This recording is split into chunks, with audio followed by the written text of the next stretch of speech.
Good morning students. Welcome you all in the next lecture of science.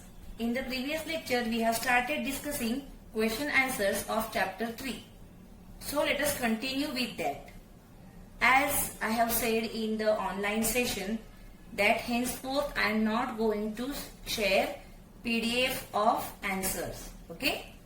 So you have to write your answers now only, and some answers which are not there in textbook or some are very much different, those answers you are going to get printouts from school. Still now on the screen you can see those answers, and if you want you can copy them down. I will give some time for copying. You can copy them. Okay. So in the previous lecture we have completed question number 6. What is the difference? And today we are starting with write answers to the following. What are the parts of the plant? I hope you must be sitting with the textbook also along with workbook. So for this answer you can go to page number 19, and there you can see the structure of the plant, and there all the parts are shown. See the boxes there. Okay. Actually there is no need of seeing also. All of you know the parts of plants. So write down the answer. Roots, stem, leaves, flowers and fruits are the parts of a plant. Okay, write down roots, stem, leaves, flowers and fruits are the parts of a plant.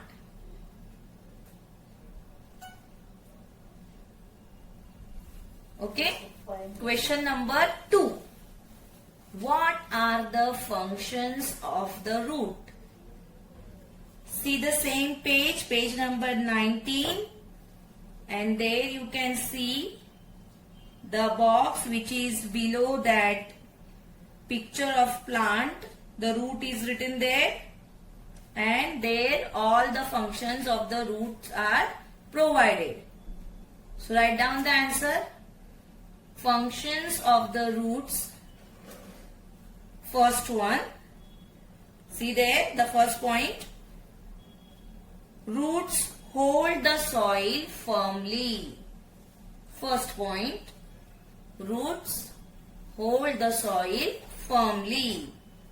If you don't want to write it immediately, you can do the marking in textbook.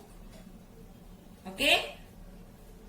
Then the second function you can see there, to absorb and transport water and nutrients from the soil. Okay. You can start with to absorb also, or here I have changed the statement, absorption of water and nutrients from the soil is done by roots. Or you can write down from the textbook also, to absorb and transport water and nutrients from the soil. Okay. So here this point is broken into two parts. Point number 2 and 3. One point is written for water and nutrients, absorption, and third point is written for the transport. So you can combine also.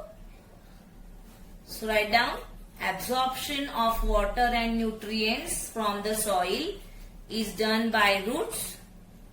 Third point, roots transport the absorbed water and nutrients to the stem.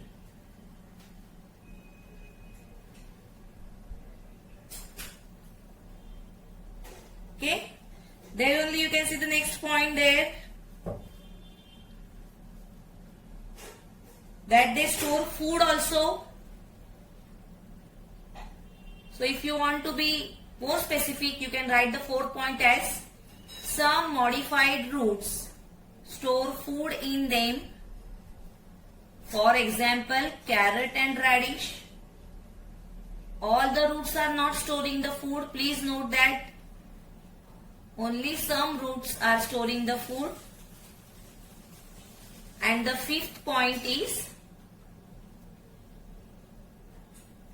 roots support the plant.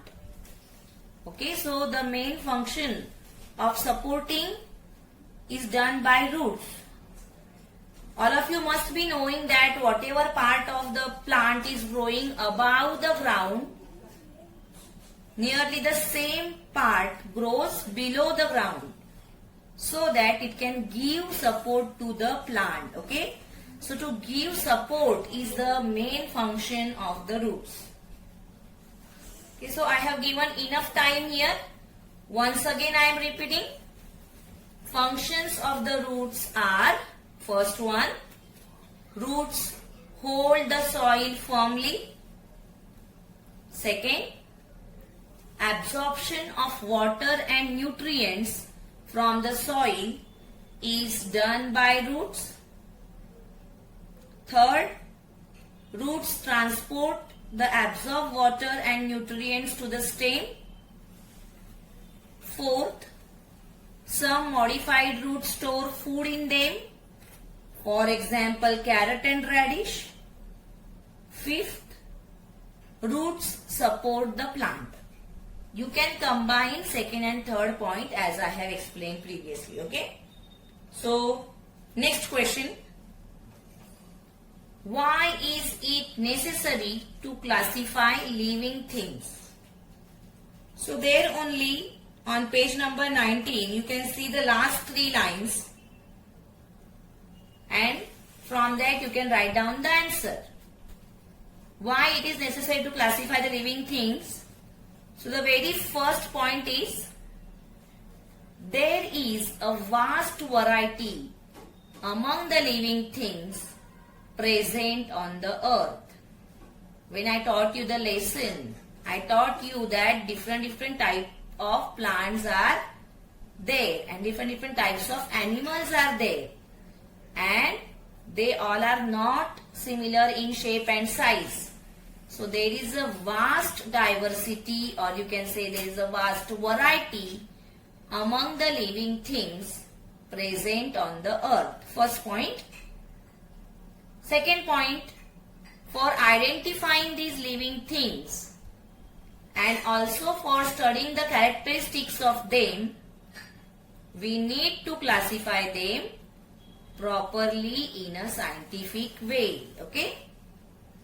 Or simply you can write down, in order to identify and in order to study their characteristics, we need to classify them properly in the scientific manner. You can write the statement in your own words also. Okay? So question number 3, I hope you have completed it. Next, question number 4. What are the criteria used to classify living things? So now they are classified. So which criteria is used? So this answer is not given in textbook properly at one place. So here you will get this answer printed. But still, now also you can write down the answer. I am dictating the answer. While classifying living things, we have to take into consideration the following criteria. Or you can write down, the following criteria is used to classify the living things. As I have said, you can change the statement. Once again, while classifying living things, we have to take into consideration the following criteria. First one, structure of the living things. First one, structure of the living things. Second, different organs present. Second, different organs present. Third, similarities and differences between them. Similarities and differences between them.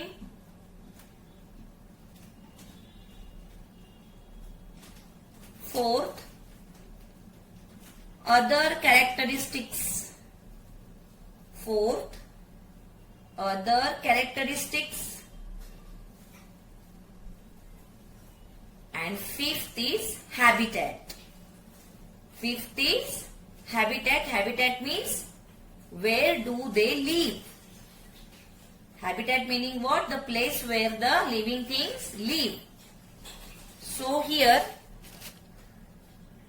okay, so I hope you have completed it. I have given enough time. I dictated also. Now let us go towards next question. That is question number 5. Tell some characteristics of creepers. Okay. So for these characteristics of creepers, you have to see page number 21. See that creepers diagram is shown and you can see the characteristics written there. You can see the point vines and just below that in the bold letters the characteristics of creepers are given. Okay. So next question. Tell some characteristics of creepers. Here also you can write down the answer by yourself. It is not so that whatever I am giving you should write that only. Okay, so you can write in your own words also. Only thing is that your language should be scientific and all the points should be covered. So you can see that the creepers have very flexible and green stem. It is soft and thus cannot give support to the plant on its own. Therefore, they take a support of the nearby object. This is the main characteristic of creeper. Okay, so that again I am telling first one. The creepers have very flexible and green stem. You can see there on page number 21 also you can do the marking. The stem of a creeper is very flexible, soft and green. Okay. And since it is very soft and flexible, therefore it cannot give support to the plant on its own. And so creepers, they take support of nearby objects. Okay, so first point is over. Second point, when I taught you, I told you that they have some external parts here. They are aerial roots and spring-like structure called tendrils. Okay, so the second characteristic is that creepers have aerial roots or spring-like tendrils for such support. Okay, that means the aerial roots or the spring-like tendrils, they always try to grow towards the nearby support. Okay, so this is second point. And the third point is, you can see there some creepers spread horizontally on the ground. That means if they don't get any vertical support, then they start growing horizontally on the ground. So this is third characteristic. Some creepers spread horizontally on the ground. Once again I am reading the answer. The creepers have very flexible and green stem. It is soft and thus cannot give support to the plant on its own. Therefore, they take the support of nearby objects. Second one, creepers have aerial roots or spring-like tendrils for such support. And the third point, some creepers spread horizontally on the ground. Okay, now sixth question. Explain the characteristics of herbs with two examples. So here on the same page, page number 21, see from top. First point is shrubs. Come down just above that box according to the size. Just above that you can see the point herbs. Okay. So there you can get the characteristics of herbs. Mark it. Herbs grow up to the height of 1 to 1.5 meters. Or you can write from the textbook, herbs grow 1 to 1.5 meters tall. First point. Then second point, there only you can see the same line. The stems of herbs are green and quite flexible as compared to those of trees and bushes. The stems of herbs are green and quite flexible. Okay. So you can write down that.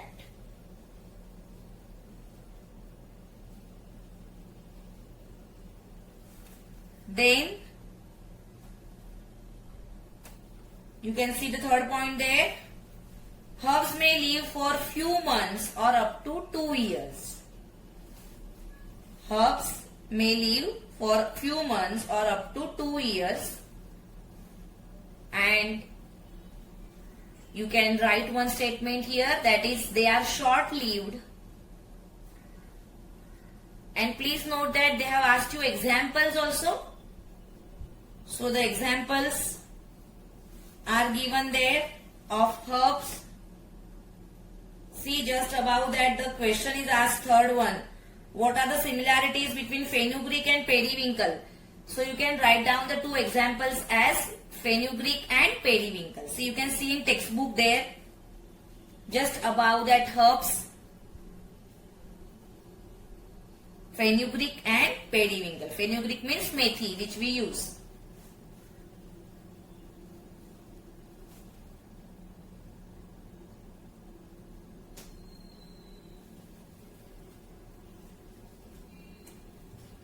Okay, next question. Now, question number 7.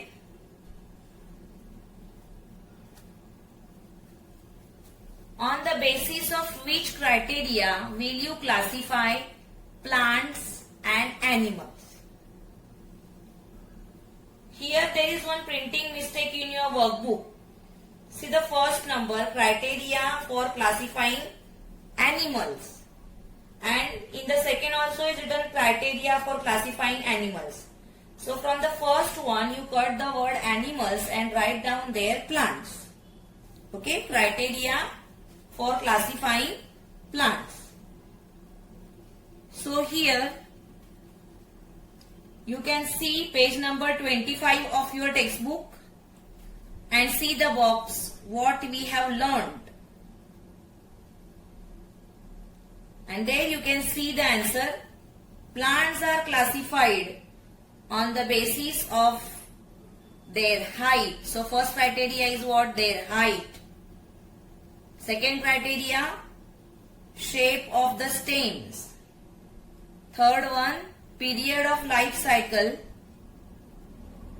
habitat And one more criteria which is not mentioned here but we have studied, that whether they bear flowers or not. Okay. So you can write down the answer from the screen also. Criteria for classifying plants. Cut that word animals in your workbook and make it plants.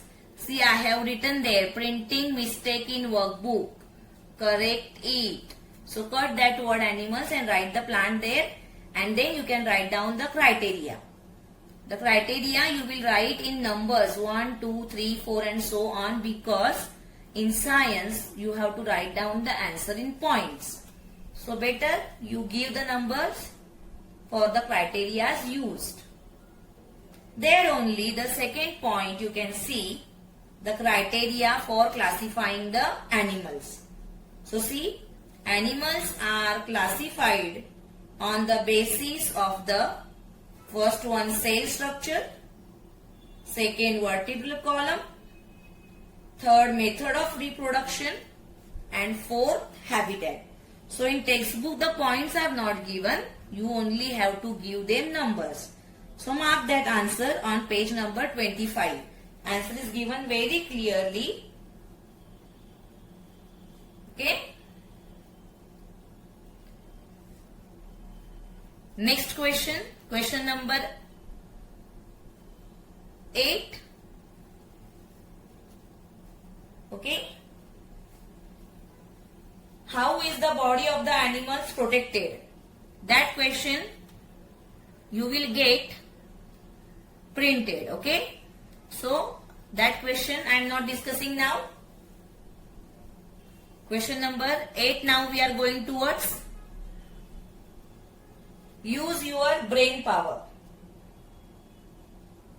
Main question number 8. Don't write sub question. Question number 8. Use your brain power. From that first one, what type of plants are toadstools and mushrooms? What type of plants are toadstools and mushrooms? Answer. This also you will get printed, but this is small answer, so I am giving you here. These all answers are small, so you can write by yourself now here. You have seen the picture of toadstools and mushrooms. So write down, toadstools and mushroom are examples of fungi. Toadstools and mushrooms are examples of fungi. According to old system of classification, fungi were included under the kingdom of plants. But since they are not autotrophic, they cannot be included under plants.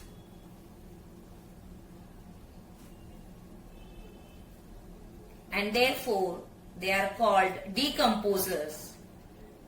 And they have the saprotrophic mode of nutrition. You must have found out that toadstools and mushroom, they grow on the barks of the trees, or you can see them on the garbage heaps.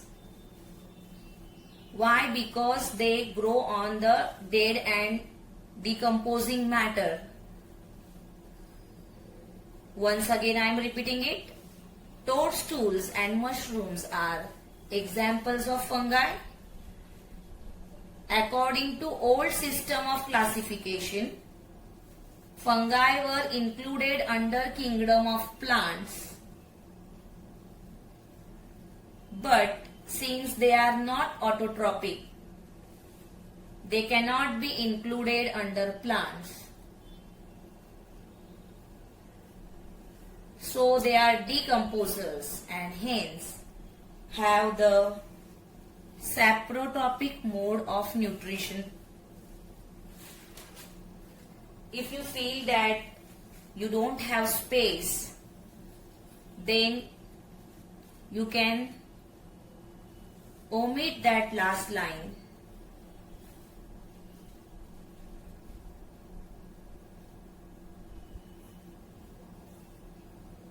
Question number 2, it's a one sentence answer, very easy. While teaching also I showed you what type of plant fig is. So fig is a huge tree. You know what is fig? Fig is anjeer that we eat. So fig is a huge tree. Its branches spread making a canopy. Since it's a huge tree, it gives out branches and they spread making a canopy. Once again I am repeating, fig is a huge tree. Its branches spread making a canopy.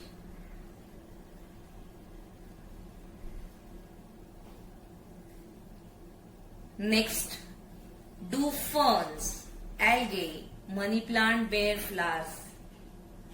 You know the answer, that these plants, they do not bear flowers. So write down, ferns, algae, money plant do not bear flowers. Write down the answer.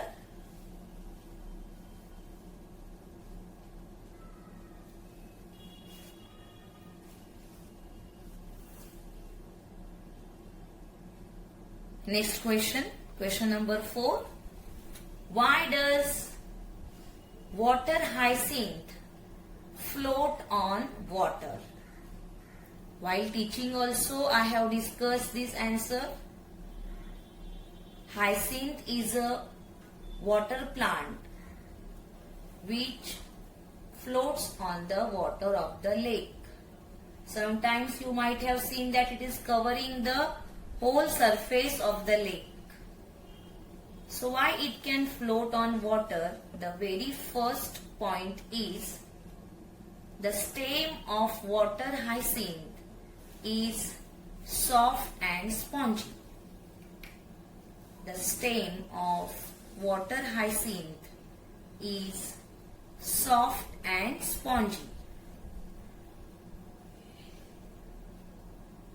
Second point, the leaves are also specially modified to help the plant to float. The leaves are also specially modified to help the plant to float. And because of these two adaptations, what they have done, adaptations, it can float on water. So third point is, due to these adaptations, water hyacinth float on water.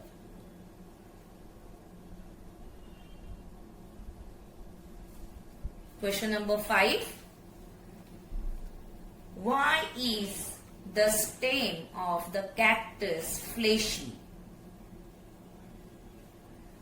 Why is the stem of the cactus fleshy? I told you that in cactus the leaves are converted into thorns in order to avoid the evaporation of water. So first point is, cactus is a desert plant. Write down first point. Cactus is a desert plant.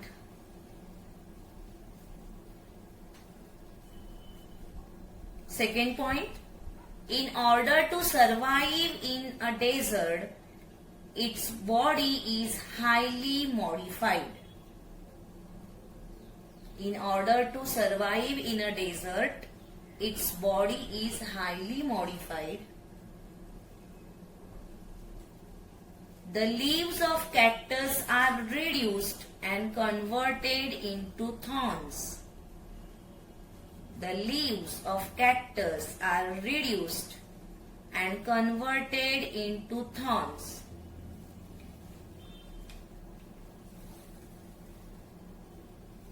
Next point, therefore, stem takes up the function of photosynthesis.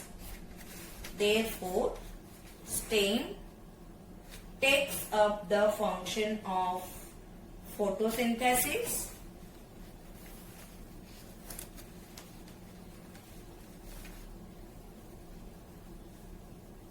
and thus it turns green and fleshy. And thus it turns green and fleshy. Okay, let us go towards the next question. Question number 6. I am not giving time to write. You have to do marking in your workbook. All of you go to workbook page number 26. The summary is given for every chapter, and there you can see 4th point, classification of plants. Also you can see on the screen. So go on marking there. First one, according to the shape and height of the stem. The 4 things are given, that is tree, shrub, herbs and creeper. Second point you can see down. Don't write there other description. Only write the main part. Whatever dark color ink you can see, that only you are going to write. Criteria for classification of plants. According to the shape and height of the stem, they are classified as trees, shrub, herb and creeper. Second, according to the life cycle, they are classified as annual, biennial and perennials. Third, according to nature of flowering or non-flowering. Okay, so they are classified as flowering and non-flowering. And fourth one, according to the habitat, they are classified as land, water, marshy places and desert plants. Okay, so that dark ink part you will write. That is the answer of question number 6. Now go to question number 7. There only you will find the answer down.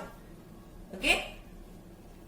Criteria for classification of animals. First one, according to the number of cells.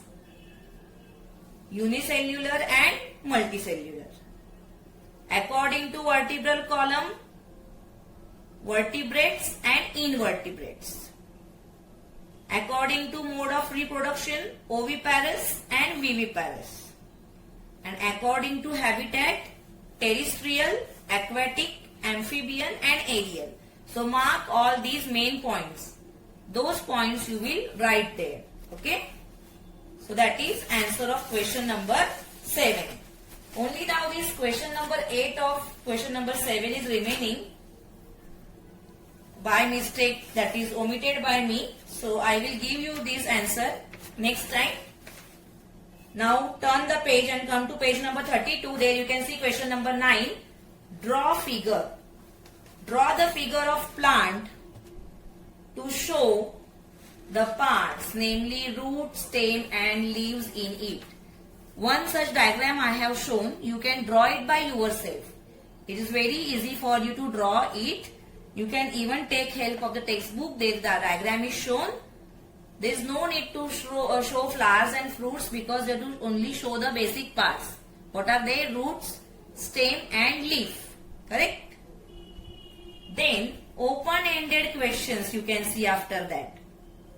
Name the viviparous animals. You have to write this answer yourself. You know viviparous animals means what? The animals which give birth to their young ones. So you have to write down the examples by yourself. You will also get them in textbook. And second question, name the birds seen in your surroundings. That also you will write by yourself. Okay students, so today we have discussed all the question answers of chapter number 3. Only one answer is left out that I will discuss in next lecture. Okay, that question is omitted by mistake by me. I will take it for you. Okay, so students, thank you.